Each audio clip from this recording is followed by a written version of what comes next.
আসসালামু আলাইকুম। আজকে আমি বানাবো গাজরের হালুয়া। গাজরের হালুয়া বানানোর জন্য প্রথমেই আমি এখানে নিয়ে নিয়েছি 500 গ্রাম গাজর। গাজরগুলোকে ছিলে নিয়ে ভালোভাবে আমি ধুয়ে নিয়েছি।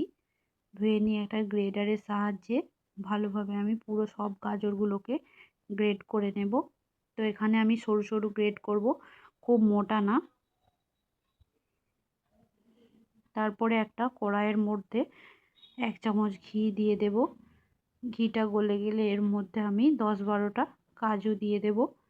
কাজু ভাজা হয়ে গেলে তুলে নেব। তারপর ঘিয়ের মধ্যেই একটা এলাচকে ফাটিয়ে দিয়ে দেব। এলাচটা ফাটিয়ে দেওয়ার কিছুক্ষণ পর আমি এর মধ্যে 400 গ্রাম দুধ অ্যাড করব। দুধটা যতক্ষণ না হাফ হয়ে আসছে ততক্ষণ আমি ফোটাতেই থাকবো। হাফ হয়ে এলে এর মধ্যে আমি গাজরগুলোকে, যেগুলোকে গ্রেট করে রেখেছিলাম, সেই গ্রেট করা গাজরগুলোকে দিয়ে দেব।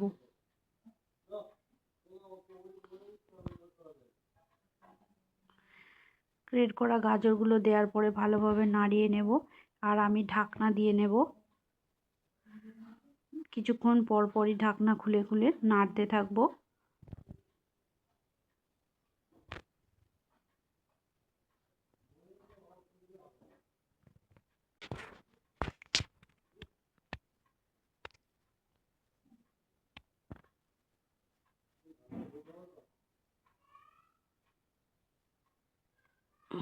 দেখতেই পাচ্ছেন এখানে আমি দুধটা পুরো অর্ধেক হয়ে আসার পরই দিয়েছি।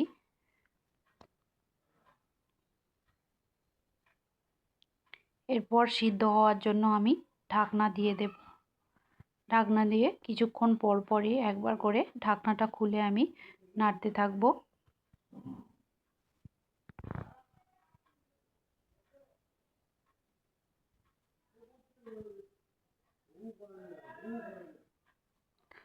তো দুধটা প্রায় গাজরের সঙ্গে মিশেই যাচ্ছে, শুকিয়েই আসছে গাজরের সঙ্গে দুধটা। এরপর আমি অ্যাড করব চিনি। চিনিটা যে যার মতো দিয়ে নিতে পারেন, কেননা যে মিষ্টি বেশি খেলে চিনিটা বেশি লাগবে, অল্প মিষ্টি খেলে অল্প লাগবে। তো এখানে আমি হাফ কাপ মতো চিনি দিয়েছি। তারপরে প্রায় দুধটা শুকিয়ে গেলে এর মধ্যে আমি ভাজা কাজুগুলো অ্যাড করে দিলাম, দিয়ে আরও ভালোভাবে নাড়িয়ে নেব।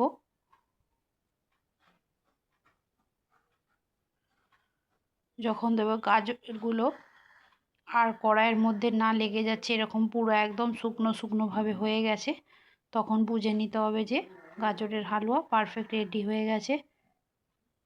এরপর আমি একটা আলাদা পাত্রের মধ্যে তুলে নিয়েছিলাম।